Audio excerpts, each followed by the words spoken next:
Basketball is something I guess you could say I was born into. My dad was a very talented athlete and an excellent basketball player. He began teaching me at a young age the fundamentals of the sport. They are the fundamentals that he learned from his father and his great uncle, John Wooden. I grew up learning from the best and dreaming of becoming a college and professional player. If you were to look on paper today, it would appear that all my dreams were met and my goals had been achieved. I was an All-American in high school and received award after award. I ended up signing to play at Cal Berkeley in hopes of having an even better career in college. I guess this is where my story really begins. 5 years had passed, 4 head coaches later, 2 different universities, and there I was, replaying moment after moment, game after game in my head. It had been a sweet ride, but a bitter one too. I no longer wore a Cal Bears jersey. I had become a Zag after my sophomore season at Cal. Gonzaga really is the place that saved me, saved my love for the game. But why still hadn't things played out for me the way I envisioned them after high school? Was it because I was dealt a bad hand? Because I had to adjust to so many different coaching styles? Was it my teammates, the style of basketball, or was it me? As I look back at my journey, no longer a player and an aspiring coach, I wonder about other athletes' experiences. What did their journeys look like? What were their stories? And what about the coaches of all those players? What role do they play in their athletes' lives? And what motivates them day in and day out? I got in front of kids, I just knew I'd found my calling. I just love to teach and coach, and I think it's one of the most rewarding professions you could ever hope to get into, and I have no regrets after being in it 55 years. It started early on because I liked winning, and it was all about winning. And it took me probably 5 to 7 years to figure out there was a lot more to coaching. X's and O's are certainly an important part, but how can we teach athletes to be better leaders, how to gain more confidence, and in the end, hopefully that will help you win a little bit more, but it's about the growth of the individual.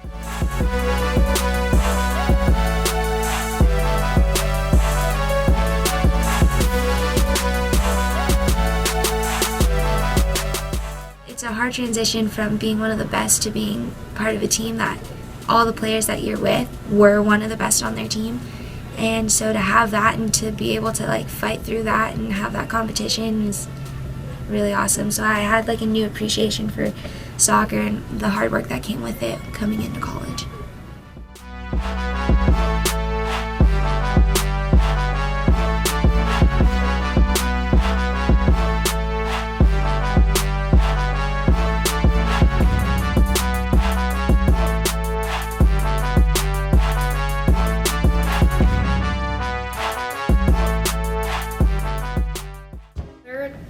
Consistency and compassion are generally the 3 key values that I try to make sure that I'm adhering to. I think it's really, really important for athletes to have clear expectations.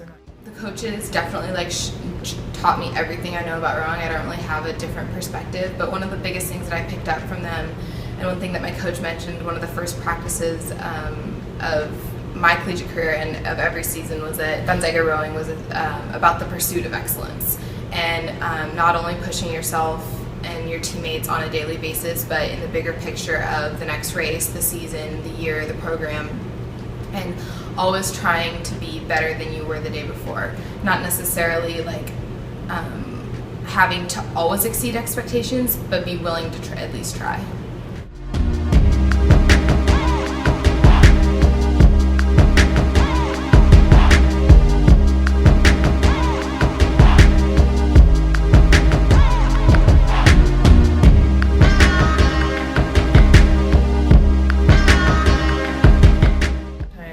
The compassionate thing as a coach is to force your athletes to make hard decisions, and it doesn't mean that you don't know that they're hard decisions. It means that you put the athlete in a position where they're capable of making that decision. So I'm very aware that our athletes are real people and they're trying to do real things. Yeah, I wouldn't change it for a bit. I didn't come to college expecting to play a sport or be involved in the Gonzaga athletic community, but I am so glad that I did.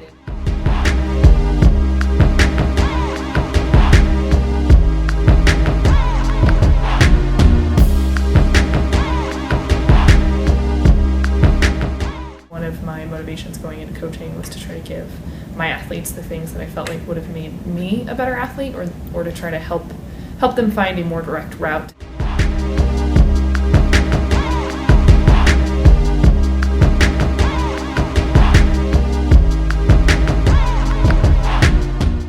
Understand that everybody's a little bit different. They come from different backgrounds, and be able to be flexible enough to have that relationship with them, that some guys need to be kicked in the butt and some guys need to be patted on the back.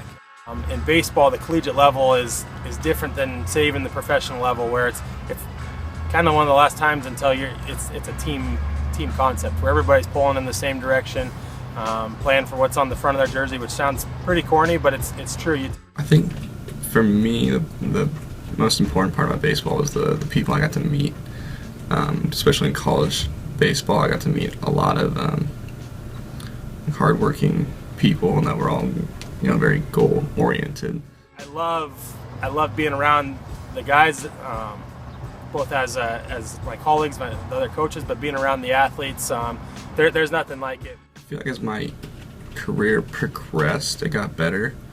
It was just took some adjusting, as far as from high school to like a school like Gonzaga and the competition level here. As far as philosophy goes, like I said, as I matured more, I feel like I got a grasp of it.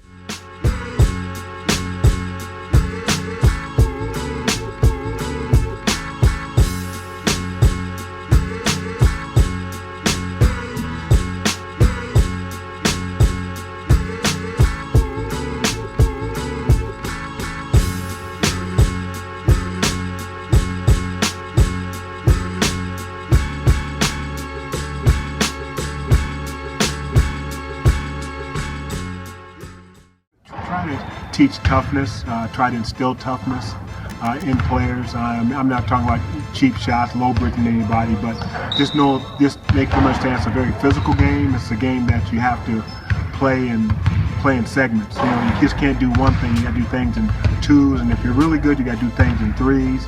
So I try to really promote that. Do it every day. I appreciate it, and it's my life pretty much.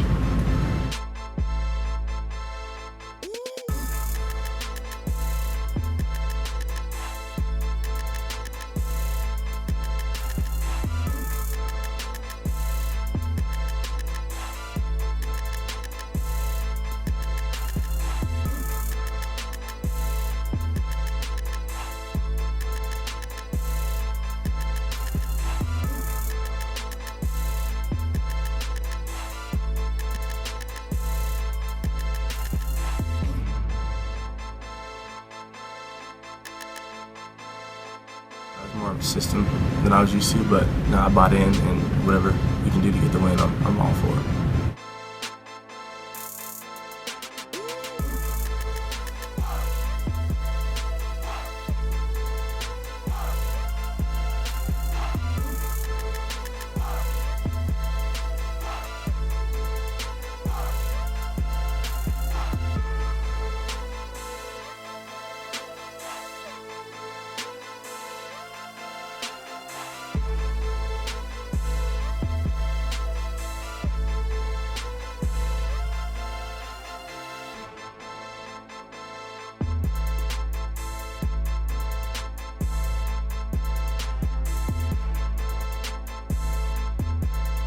When I was a college player, my college coach, high school coach were very influential in my life as far as giving me advice, and I thought that was very meaningful at the time, and I wanted to share my experiences with some of the younger guys that have been blessed to coach, and coach just to give advice and be a part of other people's lives as they get older and stuff. Hopefully they'll remember what I told them, as I did with my college coaches.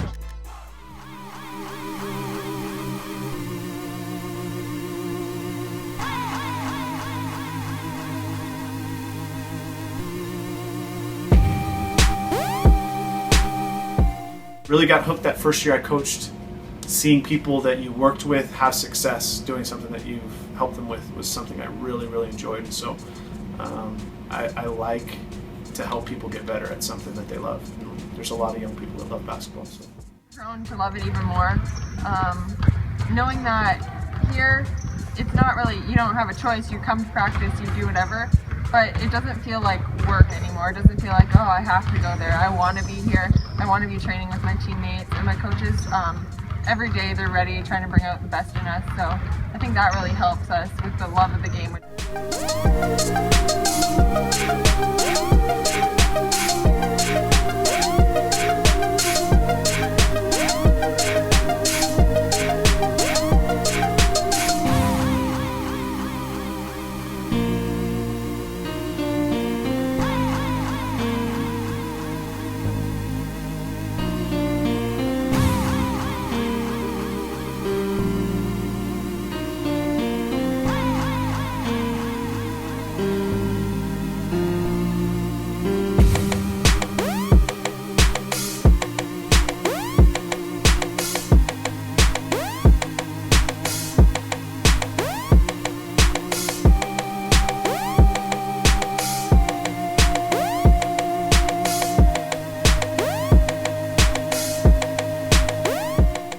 Well, I think first off, if you're genuine with people, if you treat people well, and if you show them that you truly want to help them get better, then they're willing to listen to you. I think if you're just out there kind of coaching at people, then it's not really going to work.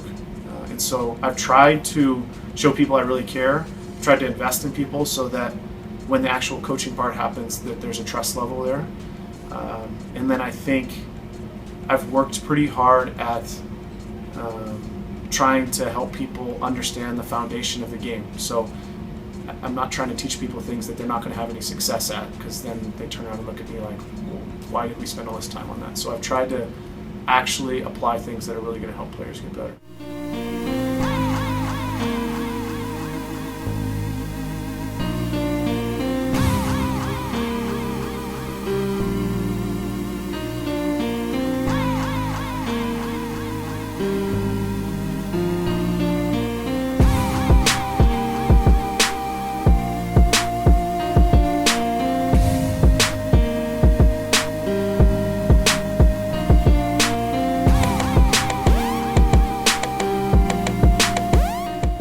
Maybe things didn't play out the way I thought they would, but what really does? All I know is I'm gonna miss the pregame tunes from the band. I'm gonna miss running out of the locker room with my teammates and best friends. I'm gonna miss the huddles. I'm gonna miss the fans. I'm gonna miss it all. This has been an extraordinary journey. It may have been bitter at times, but oh, it was so sweet.